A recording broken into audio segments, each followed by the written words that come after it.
You complete interview after interview, crush all the tasks, and then you receive an email saying, "We decided to go with a different candidate." If that's you, welcome. My name is Anton and I'm here to share my experience to help you identify what might go wrong in an interview that could cost you a job. In this video, I'm gonna focus on behavioral interviews, since it's the final and most important step in the hiring process. So let's start with interview types. In my opinion, there are three types of behavioral interviews. The first type is no behavioral interview, or every interview is behavioral. This is common in startup-like companies with small teams. In each interview, you're likely interacting with someone who not only assesses your technical skills, but decides if you are a good fit for the company, such as founding engineer, CTO, or CEO. The next type is casual behavioral interviews. In medium-sized companies, the interview is typically handled by director, VP, or CTO, and you will likely have a separate technical interview with a team lead or senior engineer. And the last type in my list is FAANG-like behavioral interviews. Even though I don't have personal experience with FAANG interviews, their approach is well known online. They provide you with a list of questions for you to prepare, but only a few of them will be actually asked. These are the three types of behavioral interviews you might face, in my opinion. Of course, there can be a mix of them as well. So the tips I'm about to share are not golden rules for you to strictly follow, but fundamental concepts based on my experience that can help you succeed in your next interview. So the tip number one is to learn about the company. It's obvious, yet sometimes we skip it. I've been guilty of this myself.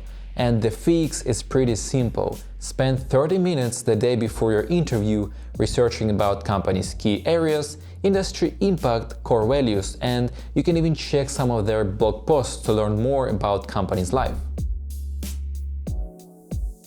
The follow-up tip is to prepare questions based on your research. Let the interviewer know that you are genuinely interested in the company, or at least you're trying to. Remember, an interview is a two-way conversation. I used to think that company was just interviewing me and all I had to do is to answer their questions. It might be true for interns or junior roles due to lack of experience, but even then, asking questions shows your interest and preparation, helping you to stand out. Let's put it this way: lying is bad. But sometimes you might want to add extra bullets to your experience to make it look more rich. And it mostly concerns beginners where each experience is golden. And the tip here is make sure that everything listed in your resume is accurate and that you can elaborate on each point if asked. This prevents any awkward silences or misunderstandings during the interview. And if you find this information useful, please like this video and subscribe to the channel. It helps me out a lot. LinkedIn is a powerful tool for job searching, networking, and showcasing who you are beyond your resume.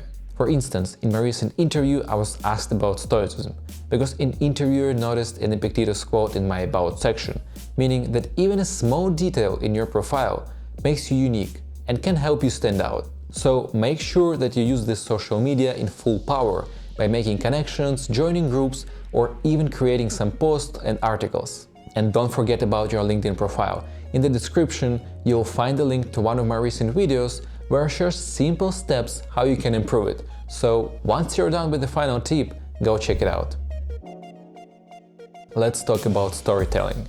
It's a valuable skill not just for interviews, but also for everyday life. A well-crafted story provides context, emotions, reasoning behind your decisions, and other key details. So when you ask, "Tell us about yourself," instead of responding, "I'm a software engineer with 6 years of experience, skilled in React, TypeScript, Tailwind CSS, and other UI libraries, collaborative, hardworking, etc., you can offer a more engaging narrative. For example, "I've been in software engineering for about 6 years, and it all started as a high school passion for Python and creating various chatbots. But with time I realized I wanted to do more, like creating visuals and sharing them with others, since bots felt quite limiting. So I learned HTML and CSS and then moved on to JavaScript and ultimately learned React." And story goes on. You might say, "I don't have any stories."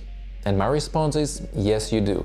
You just need to spend some time with a pen and paper and write them down. A great method for building story toolbox is described in this video. So take the time to write this all down in a document, such as a time you saved the day or solved a big problem, a time when you worked with a difficult person and how you handled it, a time you messed up or failed. Put this all down in your story toolbox. I'll leave a link in the description, so go ahead and write some stories.